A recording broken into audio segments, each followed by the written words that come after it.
Are you the quantum mechanics? Yes, we are the Quantum Mechanics, the paranormal podcast for the believers, the doubters, and everyone in between. And before we get into the episode, Ben, I did a bit of digging. You know, I mentioned last week there was that story about the Russian X-Files and a UFO turning people into soldiers, into pillars of stone. Yes. And I was a bit like, I can't find much of that story on the internet. I did a bit more digging. I did find it in a couple of places, but then I did come across more of a fact-checking of it. And it seems it came from an East European version of like the National Enquirer or the Sunday Sport. So I think there is some severe doubt about whether it's true or whether it's been completely made up. It did seem on the surface of it, perhaps. But it's unusual that a mainstream, even like a tabloid newspaper, wouldn't reference the fact that it was an unlikely story. So and they got a quote from Nick Pope about it. Yes, that's true. I mean, in fairness to Nick Pope, it was pretty generic quote. You know, Russia do have X-Files, and you know, he wasn't actually, as far as I can remember, commenting on that incident itself. But yeah, no, slightly disappointing. I thought, it's going to be a wealth of activity. There were lots of different stories, so I couldn't work out whether it's just the one about the soldiers being turned to stone that seems more fabricated, or all of them, because there was all kinds of stuff like submarines and nukes being put into action and all kinds of stuff. So yeah, maybe more digging needed, but certainly aliens turning Russian soldiers into pillars of stone doesn't seem likely. It doesn't seem like it's a thing. That is a shame. That's a nice segue, because this week I want to look at things which may or may not be true in history. Okay. So there's quite a few conspiracy theories going around about how we have changed history, or history as we know it isn't exactly as we've been told it. And this goes beyond the fact that obviously history is written by the victor, we know that. But I'm talking about huge chunks of time that have changed. A bit Mandela effect-y. Yeah, or done on purpose. Okay.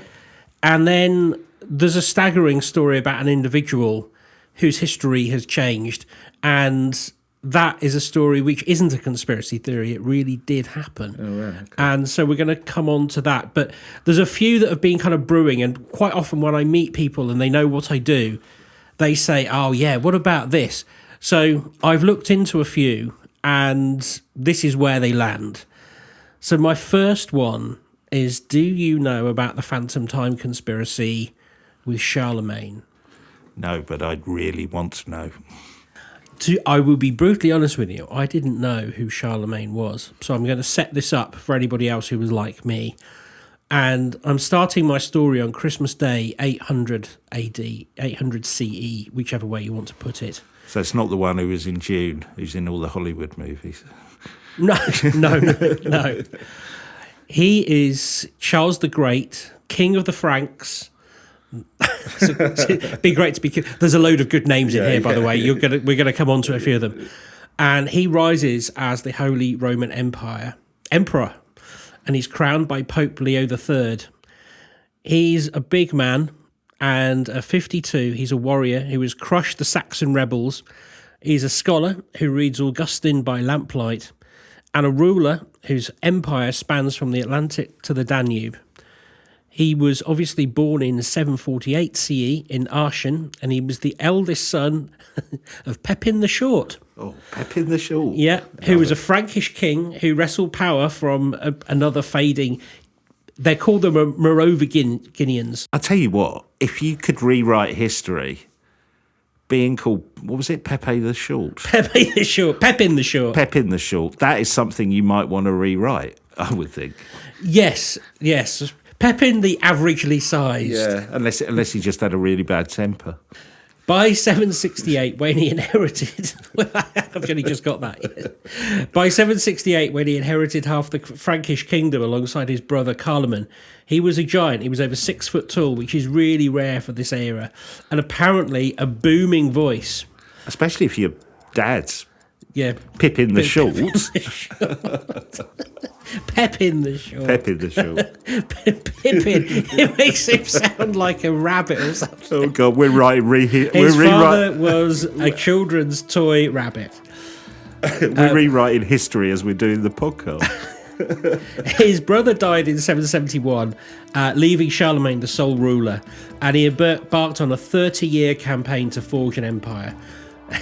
This sounds like that scene from Blackadder. He subdued the Lombards in Italy, crushed the Saxons in brutal wars that converted pagans by force, and pushed back the Avars in the east. His empire, now vast, knit together disparate tribes under one crown. And Charlemagne then built a palace, the Palatine Chapel. Its octagonal dome is gleaming with mosaics. It's an incredible building, and this was his pride and joy. Right. He also issued silver denarii coins stamped with his profile, and that unified the trade of all of his lands. And his laws, they unified. They're credited with reforming justice. And he also brought in a fair weights and measures system. Cool. So, yeah, responsible for making sure that you get a fair pint in the pub. Nice. He wasn't a saint, though. No. His Saxon campaigns slaughtered thousands, and there were forced baptisms at sword point. He had 46 children, not all of them legitimate. Wow. And when he died in 1814 CE, he was mourned by his court, but he left this legacy carved in stone and ink. It was a Europe reshaped and a Christian empire reborn. So we've got, on the one hand, murdering dictator. On the other, he did bring in weights and measures. And the other, he brought in weights and measures and defended the Franks. Yeah. Every Frank, including half a Frank. Book. He got half a Frank. Yeah. But here's the thing. Everything I just told you didn't happen. Oh, not even the weights and measures? Well, wait a minute. It's now 997 CE. Otto III, a 17-year-old emperor with a mystic fervour, he's leaning over a table strewn with parchments, and he's looking across to Pope Sylvester II. Pope Sylvester? I didn't even know there was a Pope Sylvester. He's a wiry scholar, and he's got a mastery of mathematics that almost borders on sorcery. In fact, that was something that he was accused of, but didn't come to anything. Right. And emissaries cloaked in secrecy have come up with a bold plan. The Julian calendar, they claim, is misaligned.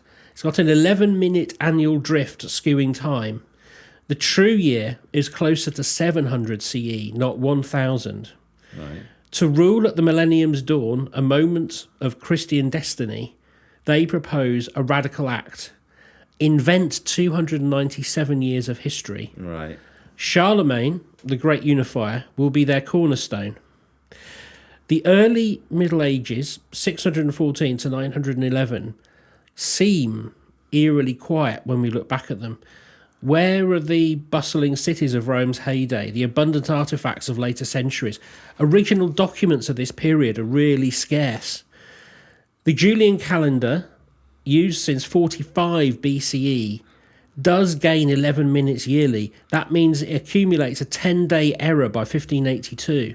And when the Gregorian reform corrected it, Illig, who is the person that is proposing what we're about to go into, argues this drift suggests only 1300 years had passed between 1 CE and 13 CE, not 1600 CE. So there are 300 years inserted. Otto III, known for tinkering with calendars to align Easter, had motive and opportunity. Sylvester II is a polymath who introduced Arabic numerals to Europe. He crunched the numbers. Charlemagne's coronation in 800 CE, exactly 800 years after Christ, is perfect, a deliberate marker in a manufactured timeline. The Carolingian dynasty itself raises doubts. The primary biography of Charlemagne was written decades after his death, and many manuscripts date to Otto's era or later. Coins bearing Charlemagne's name are rare, and stone buildings from 614 to 911 are outnumbered by huge Gothic masterpieces that come later. Hold on a second. You said rare. I know. Yeah, I'll come back to that. Okay. Illig posits that Otto's court invented a golden age to glorify his reign, forging charters, chronicles, and even churches to pass off as ancient. The Islamic and Byzantine worlds, supposedly thriving during this period, rely on records that were retrofitted by later chroniclers, their dates adjusted to fit the new timeline. Obviously, that sounds pretty convincing. Yeah, it does. Can I come back to... It's not true, though. Okay. It's not true. That's the thing. This is a popular myth that is put around. It was invented. I have heard this. I think. But there's a whole load of stuff. It's easily shown to be not true, because in China the Tang dynasty covers 618 to 907. And that flourishes, and there is a huge amount of information about the rulers there. They've got poetry, they've got trade, they've got annals inscribed on bamboo and silk detailing battles and eclipses, and their dates align exactly with the Western timelines. They were in on it. The Islamic world from 614 to 911, that saw caliphates conquer Spain, North Africa, Persia. Mosques like the Great Mosque of Kairouan, built in 670 CE, stand firm. Their inscriptions date the era. All of this lines up exactly with the Charlemagne stories. Right. And not only that, solar eclipses, predictable to the second, were recorded across cultures. 733 CE, Chinese astronomers note one, and that is also marked by Anglo-Saxon chroniclers in 664 CE, and that is verified by NASA's models. So modern scholars prove that actually all of this did happen. That 300 years that they say inserted, everything that happened in there that we can actually verify that has been recorded does align with our 2025 calendar. There's no room for phantom time. It's a lovely idea, but it's just not true. Let's go with it's true. I know it's not. Great project to get, though, wouldn't it? Can you imagine someone comes up to you and goes, we'd like you to write 300 years of fictional history. It's a good gig, isn't it? And it will turn into real history. That'd be a good gig, wouldn't it? But not true, which explains why there are coins out there, because that was the first thing that stood out. That's the problem, isn't it? They're rare. And, well, if it was made up, they'd be non-existent. Now, there are some people that say, they were manufactured and put in. But actually, what I didn't tell you, the alloys in there match what would have been produced at that time. Right. And they're very different to what would have been produced a couple of 100 years later. If it were to be true, it would be an incredibly well-planned conspiracy. It would. And surely you would have a population who would go, hold on, I've never been told any of this. Do you know what I mean? Just to suddenly it to appear. Well, no, I guess you could have gotten away with that because people often learned what they were told by priests. They weren't. That's true. They weren't. There wasn't a common sort of reading. People. Yeah. It wasn't a daily newspaper or the internet. No, exactly. Yeah, okay. Well, it's probably just AOL dial-up back then. Well, didn't Charlemagne invent that? Yes, that's right. Yes. He gave it away free on CD-ROMs. Don't worry, there is something that is real coming up. Jean Hardouin was born in 1646 in Quimper, Brittany. He was a precocious child and he entered the Jesuit order at 16.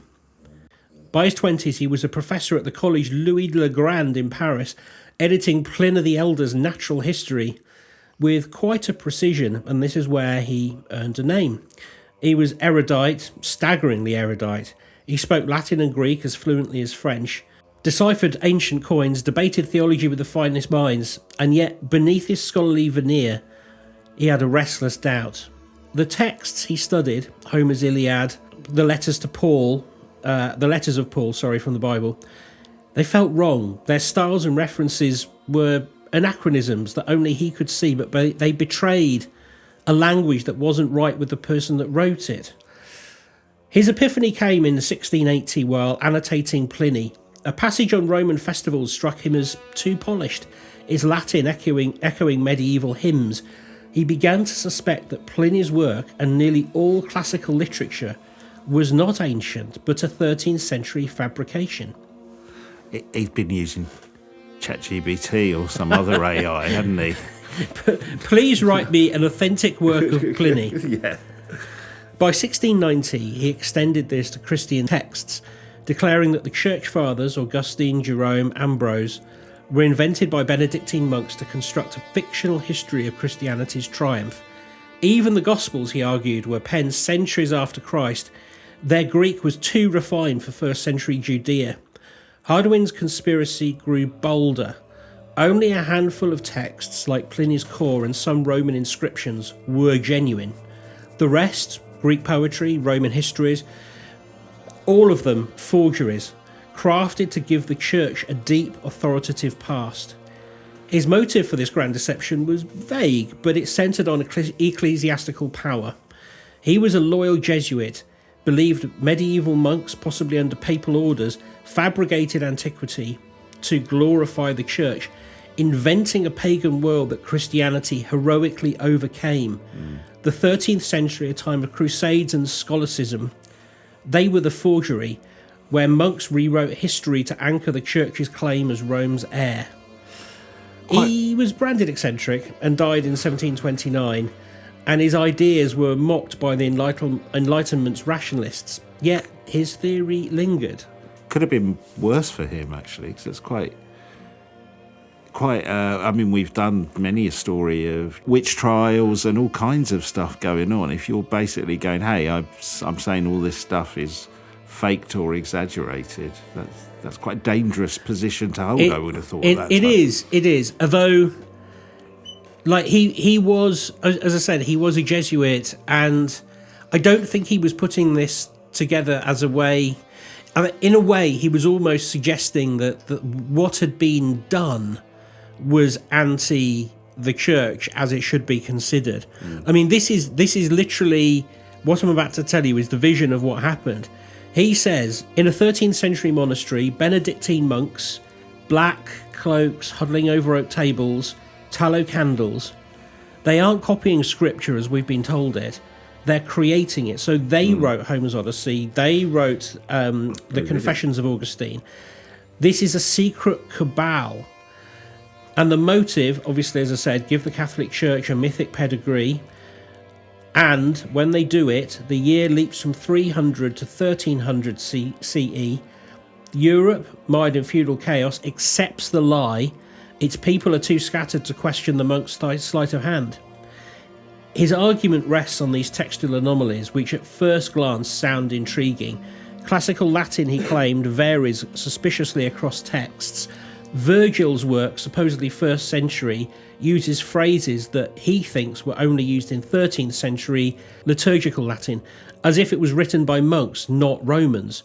Greek texts, like Plato's Republic, contains concepts, scholastic logic, Christian ethics, that he says are medieval, not ancient. This goes on and on and on.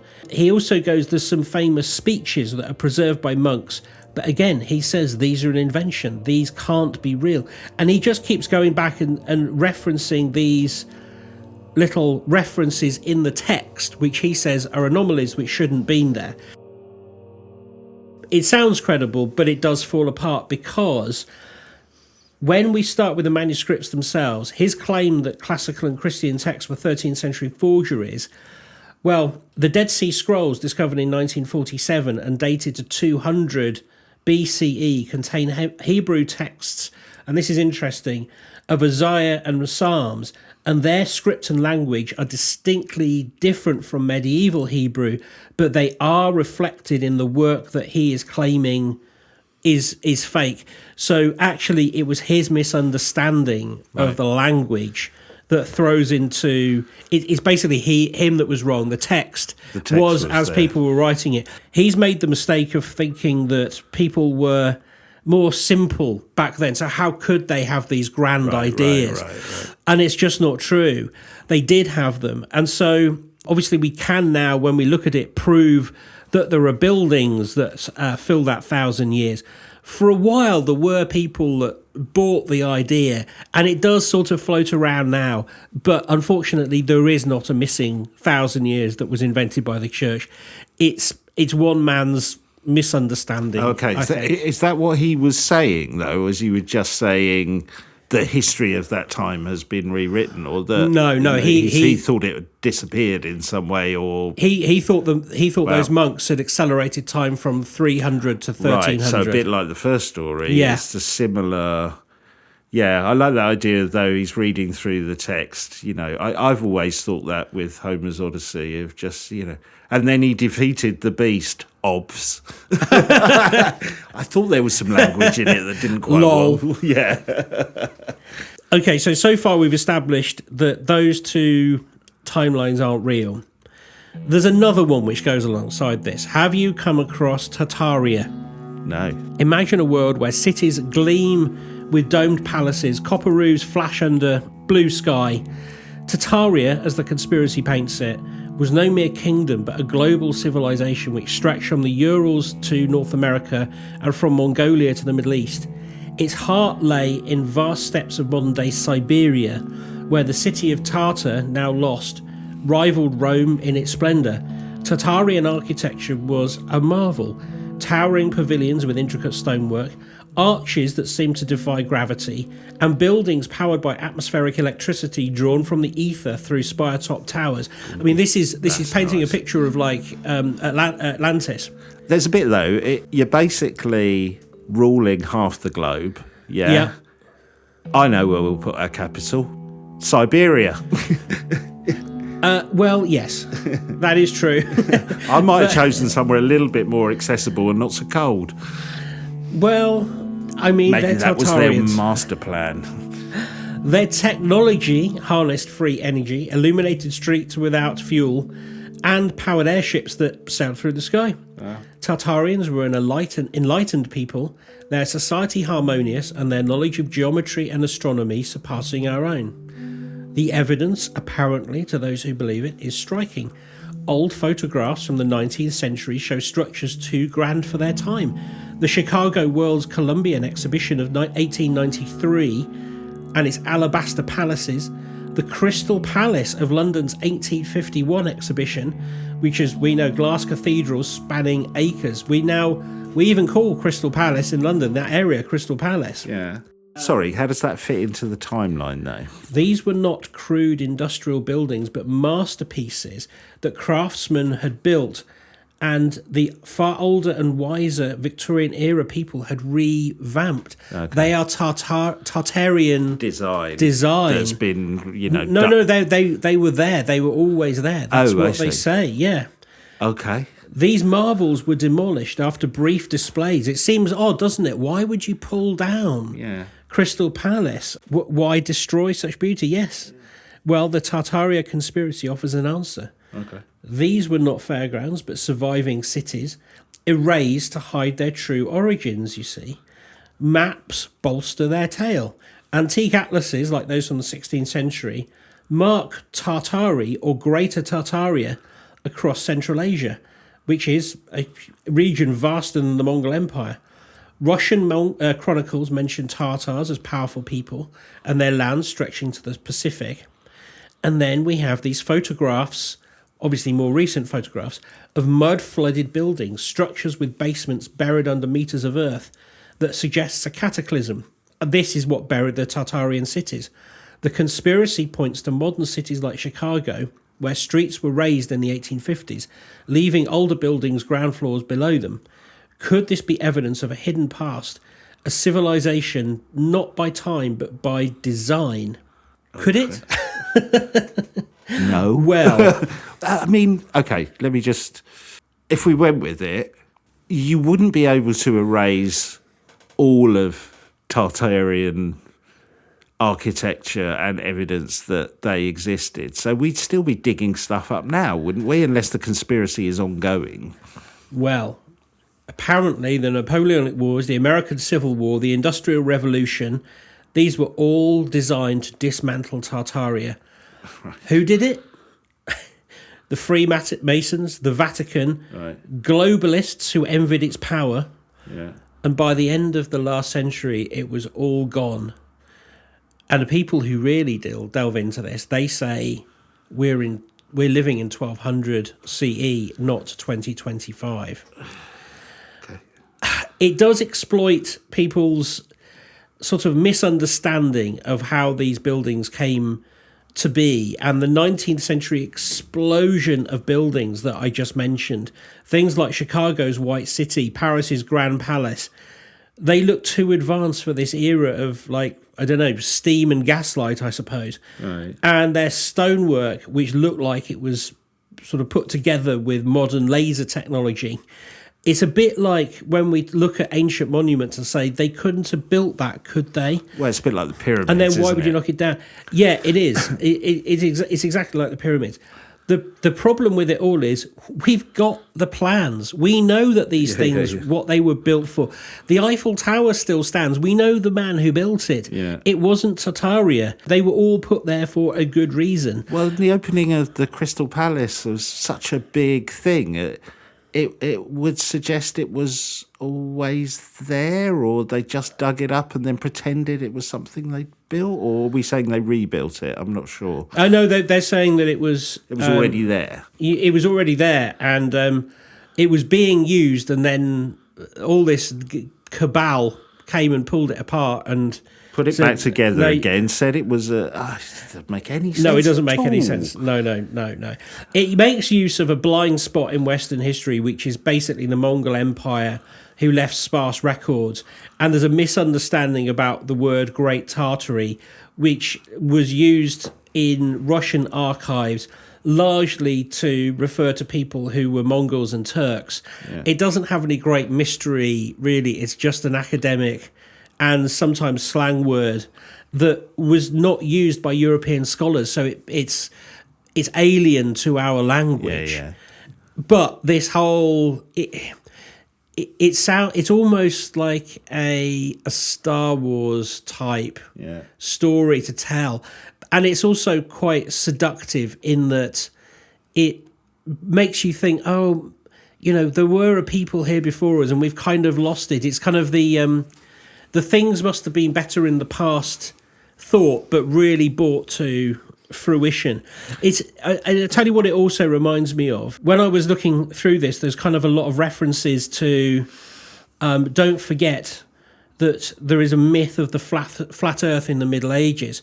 So we all think that people in the Middle Ages, until Columbus did his 1492 voyage, we think that everyone thought the world was flat. Yeah, they didn't. Absolutely not true. Pythagoras knew it wasn't. Aristotle knew it wasn't. Yeah. And what people were really waiting for from Columbus's journey was how big the Earth was, and whether those scholars who were they were calculating it, I should say, not guesstimating it, whether they were correct.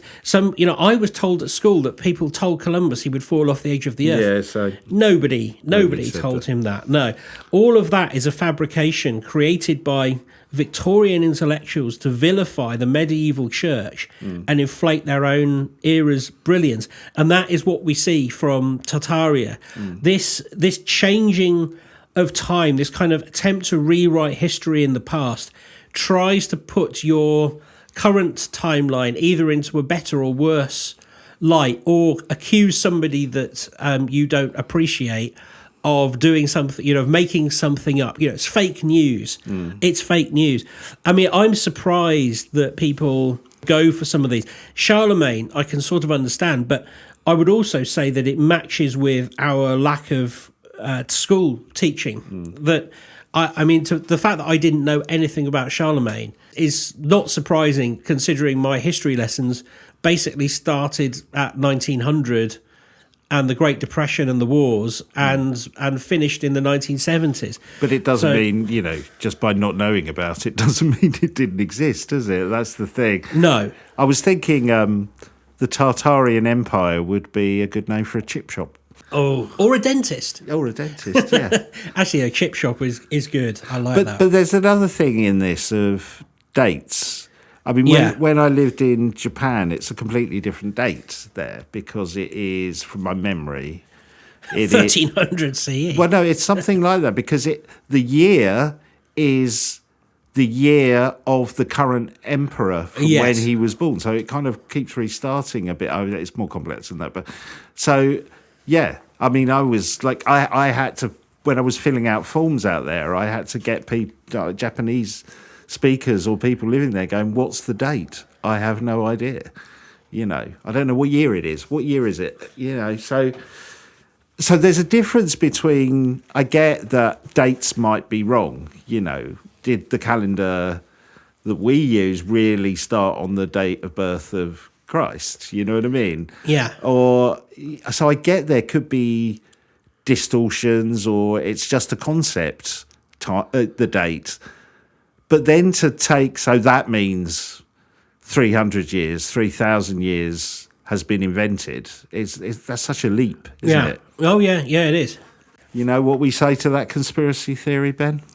What? Tartar. Oh, you can't pass up a pun, not on this podcast. Not really. Anyway, I tell you all of those stories because missing time comes up again and again in paranormal stories. Yeah. And quite often, that missing time only happens for that individual, doesn't it? It's Yeah. people say, "Oh, I was on my way over.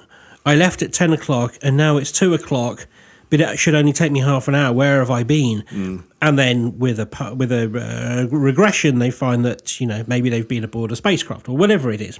The only one I can think of en masse like that is the Legend of Brigadoon. Oh, yeah. Yeah. I'm going to tell you now. I told you I was going to tell you one true thing here. Go on. And this story is quite mad, and the missing time is for everybody.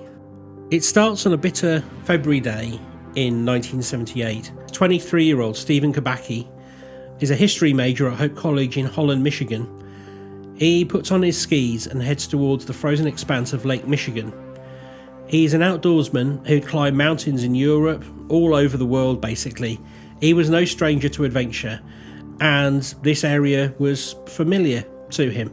His housemate had been talking to him about this adventure. It was something he'd planned for ages, and he was also planning on loads of other things. In fact, he'd even booked cinema tickets for a couple of days later. He was a man who intended to come back. But the next day, February 21st, snowmobilers stumbled across this scene. Kubacki's skis, poles and backpack were neatly arranged on the shore near St. Augustine Seminary. The skis were side by side, poles upright. The backpack was on top of them as if it was deliberately placed. And here's the weird thing. A 200-yard trail of footprints stretched across the snow, leading into the frozen lake, only to stop abruptly at the edge. There were no cracks in the ice. There were no signs of a struggle. Search teams, including the Coast Guard, scoured the area but found nothing. Authorities concluded that Kubacki had fallen through a hidden crevasse and drowned, a theory bolstered by the unbroken ice. But they said, well, it must have just been covered up and we now can't find it. Refrozen or something. But it's very, very unconvincing. His family, in fact, hired private investigators, and they obviously couldn't find anything. Hope College held a memorial, issued a degree in absentia. Basically, he was dead. Right. The location of Kubacki's disappearance added a little bit more to the intrigue. You see, it lies within the Lake Michigan Triangle, which is a place that spans Manitowoc, Wisconsin, Ludington, Michigan, and Benton Harbor. And they're notorious for unexplained vanishings. For example, the schooner Thomas Hume and its crew of 7 disappeared without a trace, and the triangle has claimed ships, planes, and many more people. 1921, the Rosabella was found capsized with 11 aboard. No other wreck to explain the collision, everybody dead. 1937, Captain Judge Donner vanished from his locked cabin on a freighter, the door bolted from the inside. Wow. 1950, Northwest Airlines Flight 2501, carrying 58 people, crashed into the lake after reports of strange red lights in the sky. No debris ever recovered. And one mysterious part about that, which I found from another source a little bit later on after I made these notes, the body parts that were washed up on the lake were shredded, which is particularly strange.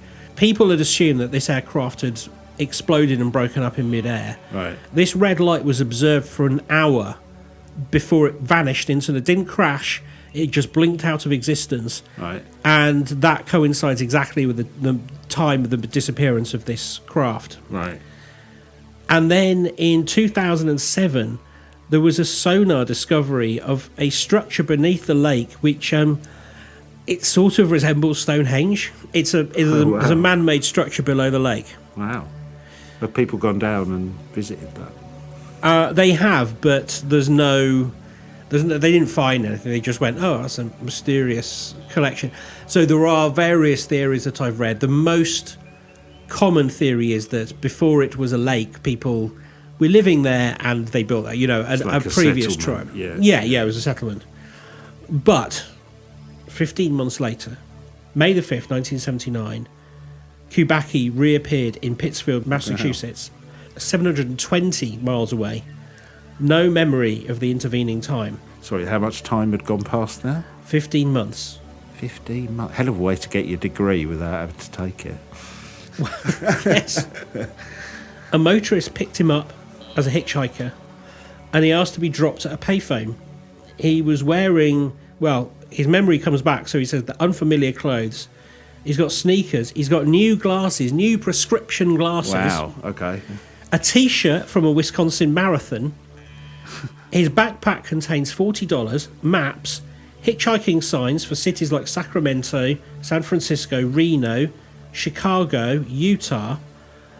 He says, I feel like I've done a lot of running, is what he says to reporters. Wow. He's puzzled by the marathon T-shirt. He only realised how much time had passed when he bought a newspaper and saw the date. From Pittsfield, he made his way to his aunt's house in Great Barrington, 20 miles away, where he reunited with his family. His account is sparse. His last memory is feeling cold and scared on the frozen lake, and he says he was lost in the dark. He speculated to the press that exhaustion and hypothermia might have triggered a blackout, basically akin to what mountain climbers experience, but he refused psychiatric evaluation, insisting he was mentally sound. He returned to retrace his steps by the lake, but no memories resurfaced. His reluctance to elaborate, and he declined most interviews, only deepened the mystery. The marathon T-shirt became this focal point of the speculation. So Kubacki's comments, feeling like he'd run a lot, hinted at a life that he obviously couldn't recall. I remember. And some sources mention a figure named Nat in connection to his reappearance. Now, there was a woman who's made it her life's mission to investigate this mystery, and this is how we know most of this. Right. In fact, until 2023, she was running a Substack on it. Unfortunately, she passed away after doing 5 deep dives into this. This person called Nat, she starts off trying to find out. She gets the marathon manifest, because that's where you'd start. Yeah. Now, there was talk that perhaps he sometimes called himself Nathan. Nobody is quite sure why he did. I can't find out why he did anyway. Right. There is someone in the marathon called Nat. They are not from Wisconsin. They are from Japan. Why somebody from Japan called Nat is running in the Wisconsin Marathon is very curious to know.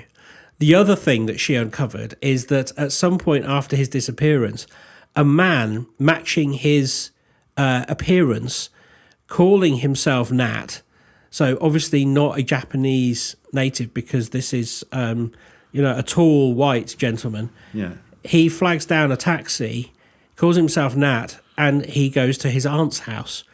His aunt says that she's got no knowledge of this happening, but the taxi driver insists that that is what happened and that's where they dropped him. She, the writer of this Substack, she even goes to his aunt's house, and his aunt opens the door. She says she wants to talk about the Kubacki disappearance, and she says, no, I'm not going to do that. And the thing that she notes is that she isn't angry, she's scared. She's got fear in her eyes. Now, going back to Nat, nobody knows who he is. It could be a friend, it could be a stranger, it could be a pseudonym. So it could be that in a dissociative state, he perhaps tries to give himself an identity and calls himself Nat. Yeah. This dissociative state is the leading theory of explanation. Yeah. He did have a prior head injury, as noted in a 1978 newspaper. And that could have predisposed himself to such an episode. The maps and marathon t-shirt suggest that he was living a nomadic life, and skeptics argued that he probably staged his appearance. They cited a Michigan police statement saying that people they'd interviewed at Hope College believed he was capable of such a stunt, though his roommate insisted they didn't have any plan. So like I said, he had booked cinema tickets. He'd used money to actually pay for things that he was planning to do in his local vicinity in the near future. Yeah. The report also mentions a female student, possibly a friend, who left campus in distress after Kubacki vanished, hinting at personal turmoil that might have motivated a deliberate exit, but there's no evidence to confirm this. There is also another sighting that the Substack investigator uncovers. There's a man matching Kubacki's description is seen a couple of days later around the lake where he went missing with a dark-haired woman that does match the description of this disappeared student. But again, it's something that's seen in the distance. There's possibly backwards engineering in people's thought processes. It doesn't really line up. There is something, though, about the folding of the clothes, the skis put in that way, the rucksack on the back of it, almost dressing a set in a way for your disappearance. So that makes sense to me in terms of a disappearance. It's like, rather than just chucking everything around, I'll make it look all neat and tidy. It'll add to the mystery, But I guess, what would you have had to do? Retrace your footsteps so you don't leave any new ones? Yeah, there's no good way of doing it. That's why the UFO abduction is such a common thing. But he doesn't say that, does he? Well, I'll come on to what he says. Okay. One of the stranger things that comes out as a byproduct of the investigation into what happened to him, there's a 1970s sailing cruise account of fog, opposing winds, and ships moving autonomously. So let me explain.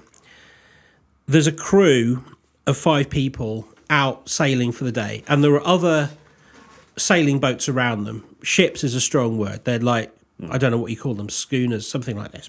And this fog comes in and the wind drops. The account that is recorded in her Substack, one of the crew on this particular boat, she says she's looking in one direction at the fog and the skipper is standing right next to her. She looks away, looks back, he's gone. 5 people have moved from standing next to her to the other side of the boat. They beckon her over. Wow, okay. They're looking confused. 20 minutes has passed in the blink of an eye. The skipper then points out that there is no wind. They're literally moribund, to use that term. And yet the boat is pirouetting. It's moving around on its own. It's pivoting around an axis, doing like these, literally she describes it as pirouette circles. Like a whirlpool or something. Yeah, like that. But nobody is controlling the ship. Nobody's controlling the boat. Suddenly the fog disappears and they notice that 3 other boats have got the same movement happening on them. And then, it, as if they were sort of under a spell, it disappears and the boats then remain calm again. And this is as I say, it was an account of something that actually happened to somebody in the 1970s. I don't have the exact date, but it happened around the same time as Kubacki's disappearance. It's a hell of an image, that. Yeah. But the story, and this is why I said that everybody knew that the history of this, and there's only one person that knows the truth, and that's Kubacki. He's now a psychologist living in the Pacific Northwest. He's got a PhD. Right. And he's got a website, and he's got a book.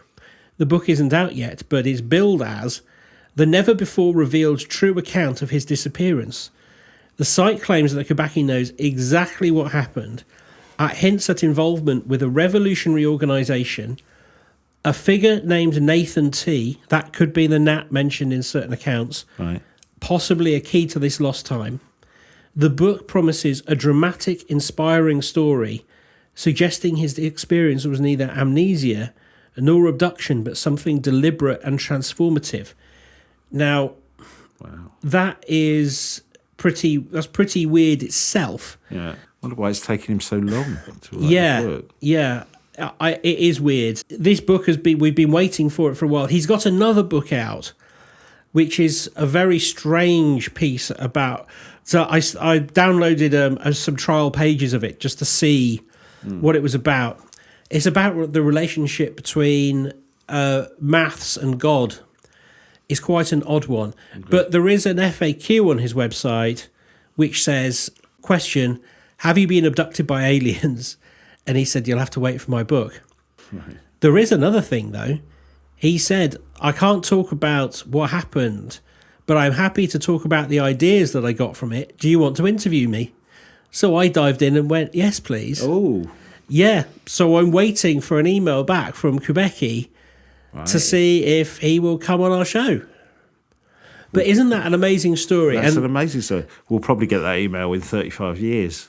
Yeah. I only responded yesterday. What are you talking about? Wow, okay. But the fact that he then got himself a PhD and became a psychologist, I think is very interesting. But that idea of missing time for everybody, I think is intriguing. And the idea that he could go missing for so long. And then when you look at the police reports about this thing, they actually did spend a lot of time. They thought that he was up to mischief. Right. He would, perhaps they would find out that he'd taken a whole load of money. Yeah. They did an awful lot to track him down, and they couldn't. Yeah. And yet he's running, even if he's using a pseudonym, he's being very public in running these marathons. Now, I do think that there's a possible plot hole with. So obviously we know that he ran the Wisconsin one, and we can assume that he ran some other ones in those other areas. It's probably because it was too big a job, but nobody has really gone into the running logs of all of those other marathons. Yeah. Because by the time they realised, he was already home, so they just went for the lowest hanging fruit. But the auntie knows something, and the fact that she had fear on her eyes. Now, whether that's fear that this guy is a complete Fruit Loop and I don't want to draw fire to him, I'm not sure what that is, but it's a curious case, and everyone can agree that 15 months passed in that particular time frame. Unlike Charlemagne, who he lived his life and died at the appropriate moments in history.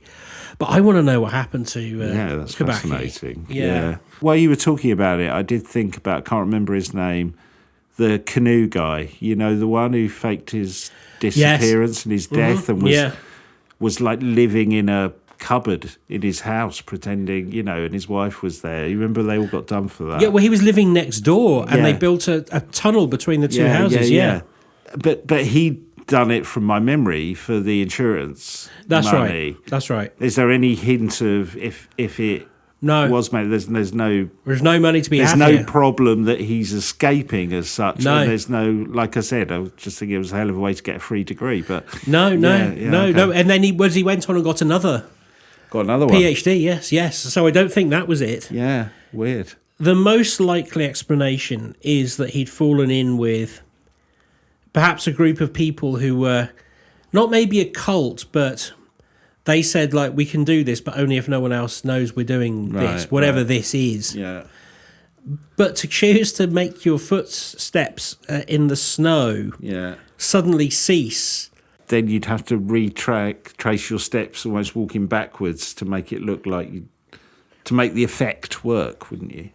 Well, somebody suggested, and I don't know how likely this is, you could use a mat, a wide mat, and lay it down. But that means that somebody else would have to go along and meet you in they'd have to walk to a different part of the lake and then use a particularly long piece of this matting.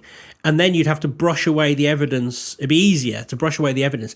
But that to me seems like you'd use that perhaps as special effects on a film, but that sounds like a monumental effort. Why not just go missing somewhere where there isn't any snow? Yeah. Yes, that is that missing time. And obviously, over the course of this podcast, we have talked about, and we will talk about again in the future, like alien missing time, fairy missing time. Yeah. People that wake up in different dimensions and spaces. I was reading only this week there's some people who when they go to sleep they do lucid dreaming. That's the word. Yes, yeah. And they can travel to the future. So there's accounts of people traveling to like 2500 and beyond. Yeah. And being in all sorts of futuristic cities, and then trying to provide evidence that they've been there. Yeah, that's quite interesting. So that will be the study of a future one, as will my favourite Cassiopeian Substack. We'll bring that back. Go. Yeah, they've done a deep dive into the reptilians. It's weird that we're covering this and just that last segment that you were talking about, because I don't know, I've started work on it, and it's one of those. I'll see if I get enough out of it. I've started working on something which could tie in to what we've covered today. Weirdly. Oh, really? And I didn't know you were going to do this today, because I know last time you were working on something else. And yeah, that's coming up in my next one. So I didn't know anything about this at all.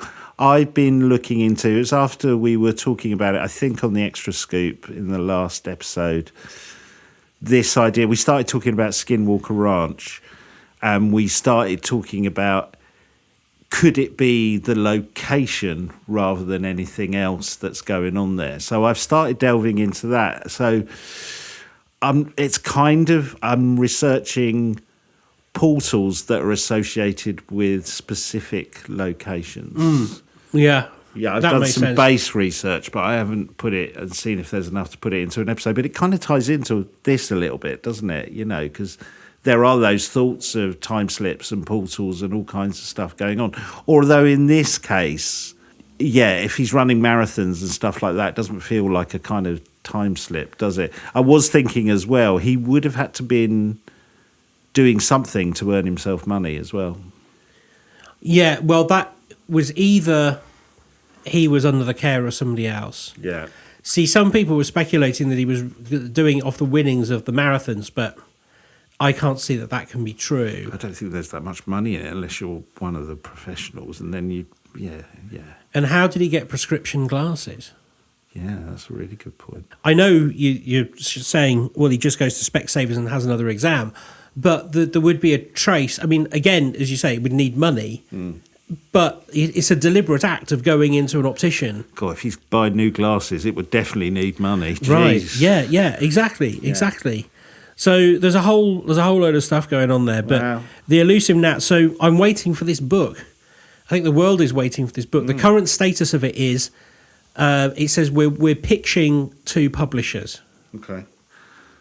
It'd be great if he comes back to you and we can get him on. I know. Love That's like a moonshot request, but yeah, worth a go. Yeah, we will definitely be organising that.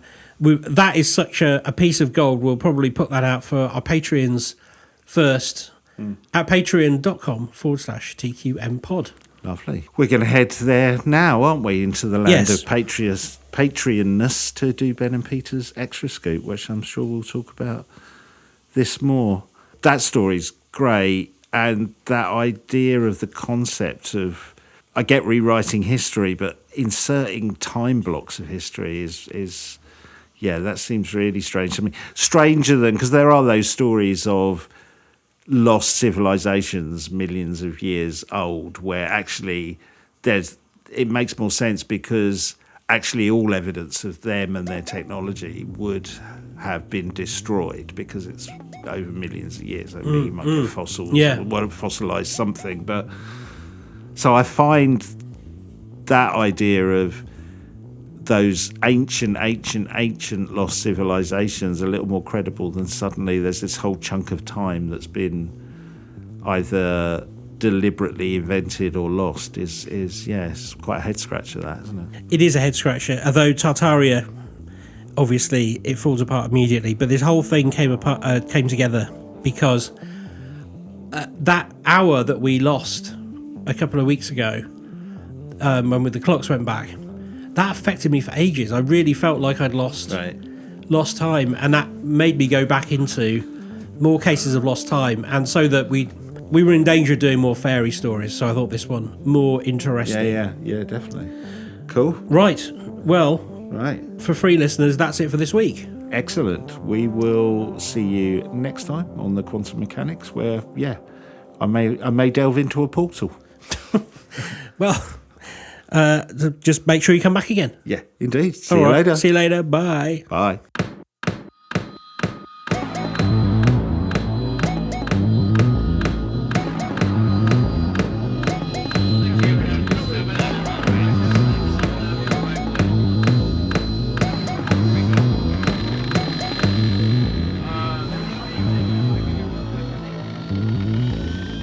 Are you the quantum mechanics?